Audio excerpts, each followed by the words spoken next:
Queridos irmãos e irmãs, como é motivo de gratidão a Deus termos esse momento, esse veículo para juntos buscarmos a Deus. E nós vamos fazer isso hoje cantando um hino do nosso Inário Novo Cântico, que pouco nós cantamos e que fala, na verdade, é uma celebração da glória celestial, que metade da glória celeste jamais se contou ao mortal. E é assim mesmo, não é? Nós lemos na palavra de Deus, mas não fazemos a ideia do que teremos lá. A Bíblia coloca em termos gloriosos o que teremos na presença do Senhor, ali na glória celeste. Vamos cantar? Hino 187, Cidade Celestial.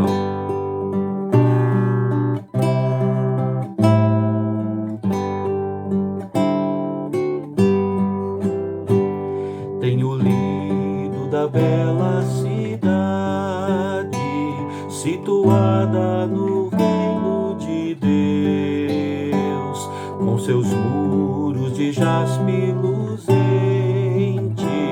juncada de áureos troféus. Lá no meio da praça está o rio da vida e vigor eterna, mas metade da glória celeste jamais se contou ao mortal. Jamais se contou ao mortal. Jamais se contou ao mortal. Metade da glória celeste jamais se contou ao mortal. Tenho lido dos belos palácios que Jesus foi no céu preparar, onde os crentes fiéis muito felizes irão para sempre habitar.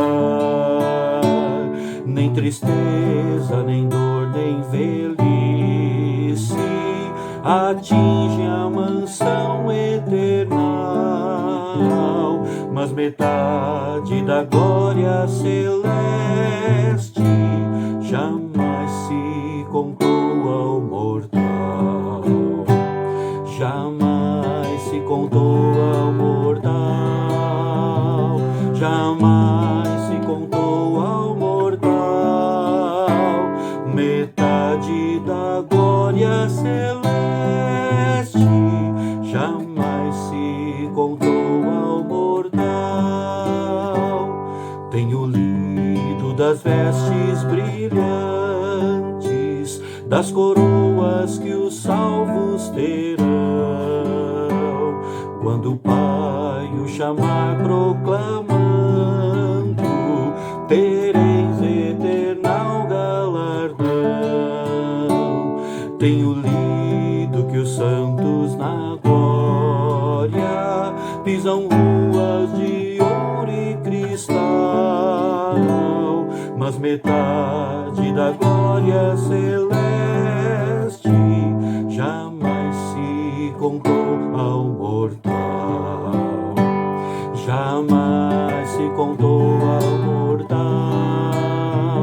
Jamais se contou ao mortal. Metade da glória celeste jamais se contou ao mortal. Tenho lido da história bendita de Jesus, o fiel Redentor, que por nós padeceu no Calvário e aceita o mais vil pecador. Tenho lido do sangue vertido, que a todos redime do mal, mas metade da glória celeste jamais se contou ao mortal. Jamais se contou ao mortal.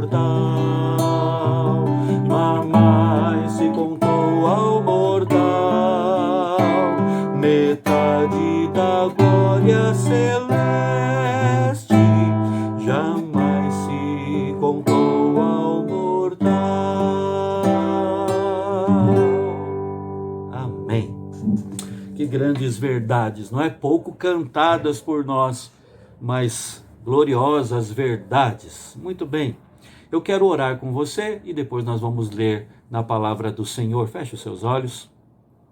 Querido Deus, mais uma vez te louvamos, ó Deus, porque mesmo vivendo aqui e muitas vezes, ó Deus, tendo que lidar com as demandas do dia a dia que não são fáceis, os nossos olhos ao mesmo tempo podem se dirigir para cima, onde está a nossa esperança, ó Pai.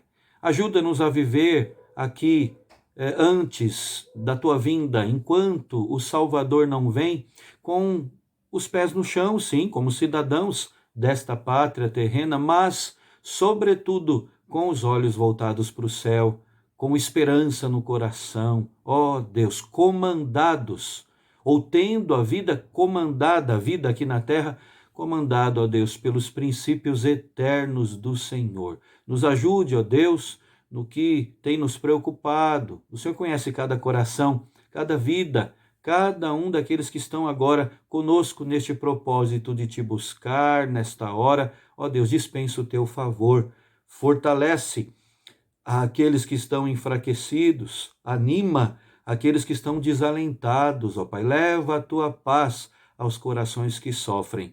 É a nossa oração, é o nosso pedido. E agora também, ó Deus, quando vamos abrir a tua palavra, necessitamos do teu Espírito, da tua ação em nós. Nos guie à sua verdade, ó Pai. É a nossa oração em nome de Jesus. Amém. Amém. Vamos abrir nossas Bíblias. Nós vamos ter como base 2 textos da Escritura nesta noite. Então, eu peço primeiro que você abra no texto que nós lemos no último estudo, segunda carta aos Tessalonicenses, no capítulo 2. Esse é o primeiro texto.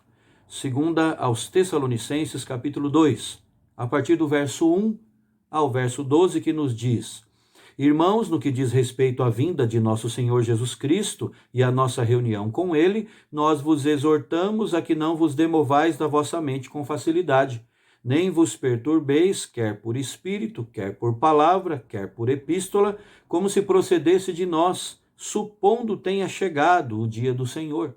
Ninguém de nenhum modo vos engane, porque isso não acontecerá sem que primeiro venha a apostasia e seja revelado o homem da iniquidade, o filho da perdição, o qual se opõe e se levanta contra tudo que se chama Deus ou é objeto de culto, a ponto de assentar-se no santuário de Deus, ostentando-se como se fosse o próprio Deus. Não vos recordais de que ainda convosco eu costumava dizer-vos estas coisas? E agora sabeis o que o detém, para que ele seja revelado somente em ocasião própria. Com efeito, o mistério da iniquidade já opera, e aguarda somente que seja afastado aquele que agora o detém. Então será, de fato, revelado o iníquo, a quem o Senhor Jesus matará com o sopro de sua boca, e o destruirá pela manifestação de sua vinda.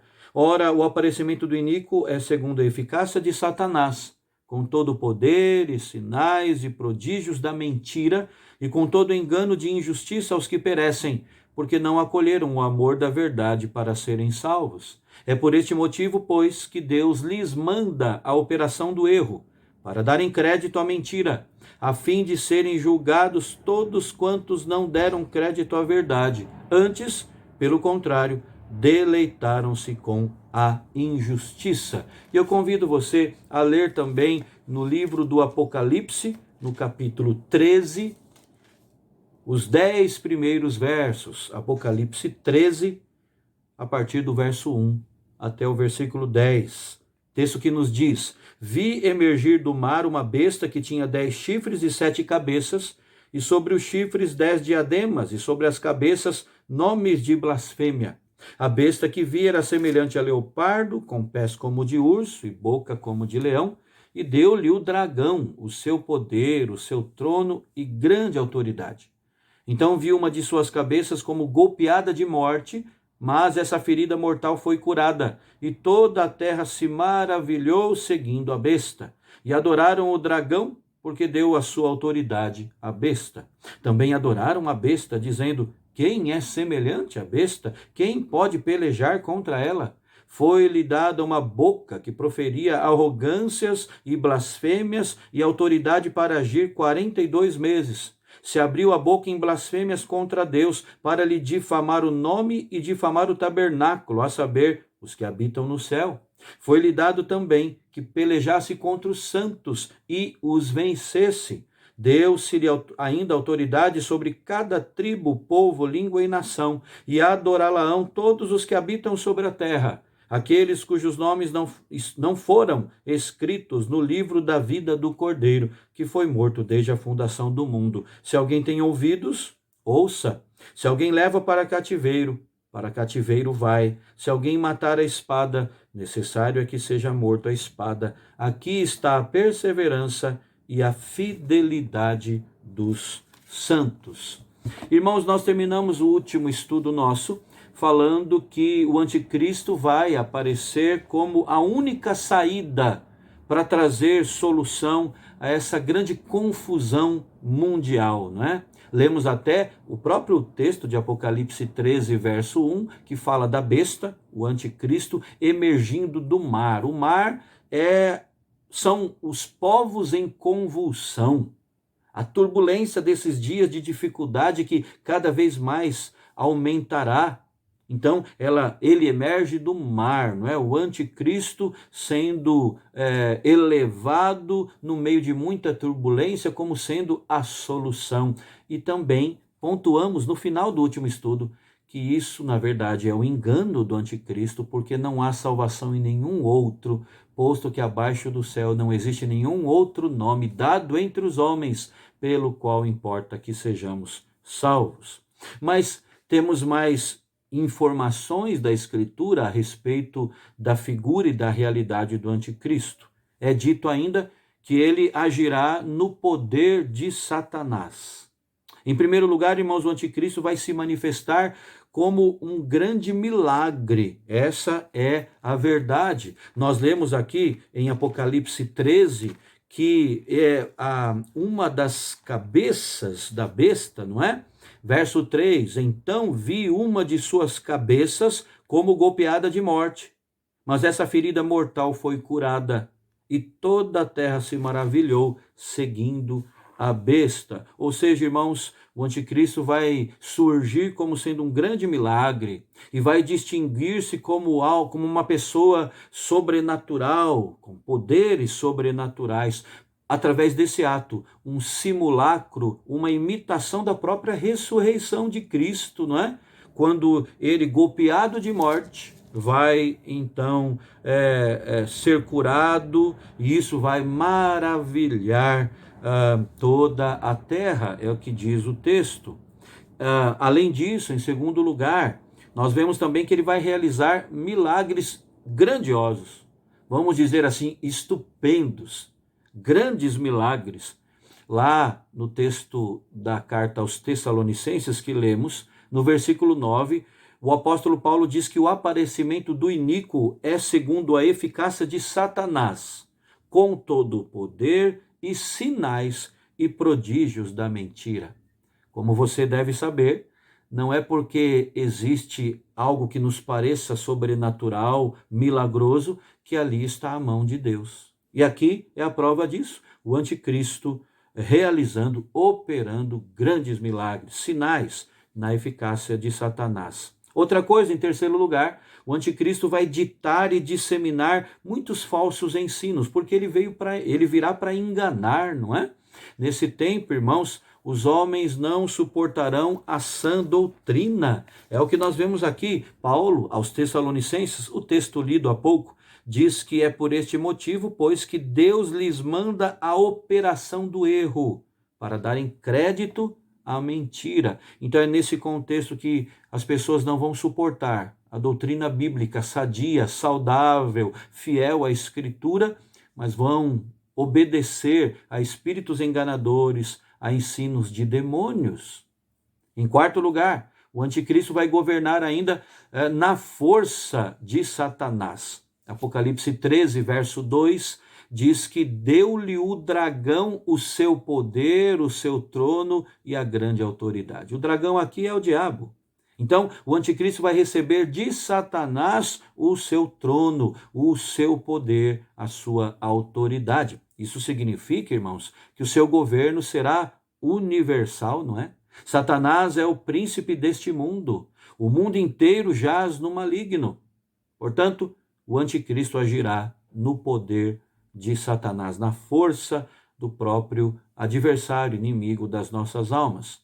Mas a Bíblia também fala, irmãos, que o anticristo será objeto de adoração em toda a terra. Ele será seguido, ele será adorado. Quando o anticristo surgir no cenário mundial, ele se insurgirá contra toda a adoração que não seja a ele e que não seja ao diabo. A igreja de Cristo, nesta época, será, irmãos, uma igreja mártir.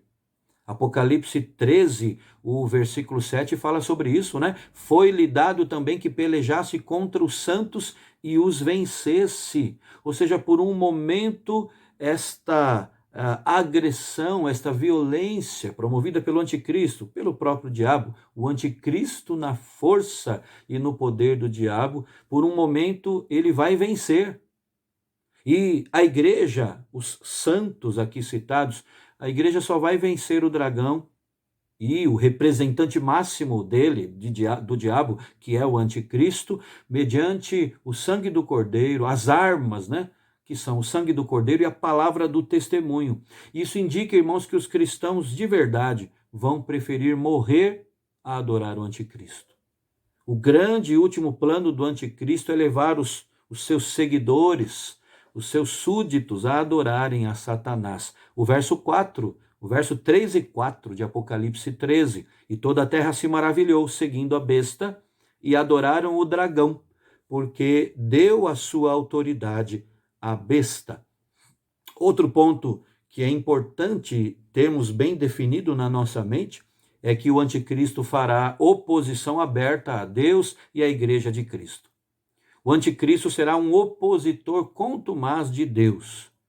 O apóstolo Paulo diz até, segundo aos Tessalonicenses, no verso 4, no texto que lemos agora, o apóstolo Paulo diz que ele se opõe e se levanta contra tudo que se chama Deus ou é objeto de culto, a ponto de assentar-se no santuário de Deus, ostentando-se como se fosse o próprio Deus.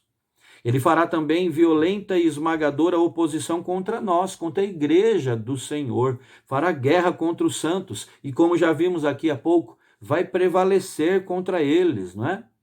Muitos santos, muitos cristãos sinceros, fiéis a Deus, serão perseguidos, serão até mortos pelo anticristo. Entretanto, irmãos, mediante a morte, os santos vencerão o dragão e o seu agente perverso. Essa mesma ideia nós já vimos citada no livro do Apocalipse. Na verdade, irmãos, o anticristo se levantará contra a igreja, contra o culto a Deus, contra toda expressão de fidelidade a Deus. Esse é realmente o ponto, ou será o ponto mais intenso da grande tribulação. Agora, irmãos, nós temos que, antes de terminarmos, falarmos também sobre a futura revelação do anticristo, né? O momento disso.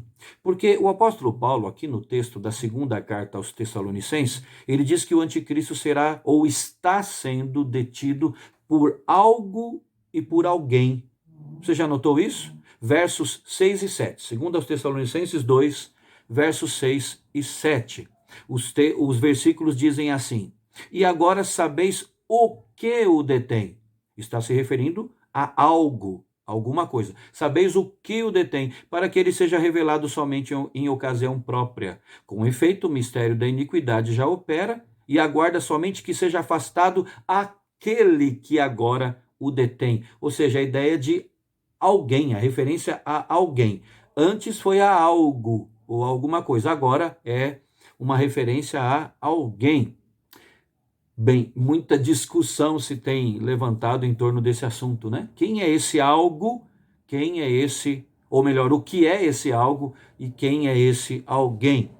A maioria dos estudiosos, irmãos, entende que o agora, ou que o algo que agora detém a vinda e a manifestação do anticristo é a lei. a lei em geral, e que o alguém é aquele que faz a lei se cumprir. É por isso que o anticristo vai surgir no período de uma grande apostasia, quando os homens, não suportando mais leis, normas, absolutos, se entregarão ao homem da ilegalidade, ao anticristo. Já foi dito também que esse algo ou alguém, na verdade esse alguém, seria uma figura do Espírito Santo, e quando então a igreja fosse arrebatada, o Espírito Santo já não estaria atuando mais aqui, então aí o anticristo iria agir, mas isso é uma impropriedade, é uma verdadeira incoerência, porque nós já estamos estudando aqui e vimos que o anticristo vai agir violentamente justamente contra a igreja, né? Então a igreja vai estar aqui ainda. É algo a se pensar neste algo ou alguém que agora detém a manifestação do anticristo. Mas nós podemos olhar também, irmãos, glória a Deus por isso, para a total destruição do anticristo. Diz o verso 8, segundo aos Tessalonicenses 2, verso 8, então será de fato revelado o iníquo, a quem o Senhor Jesus matará com o sopro de sua boca e o destruirá pela manifestação de sua vinda.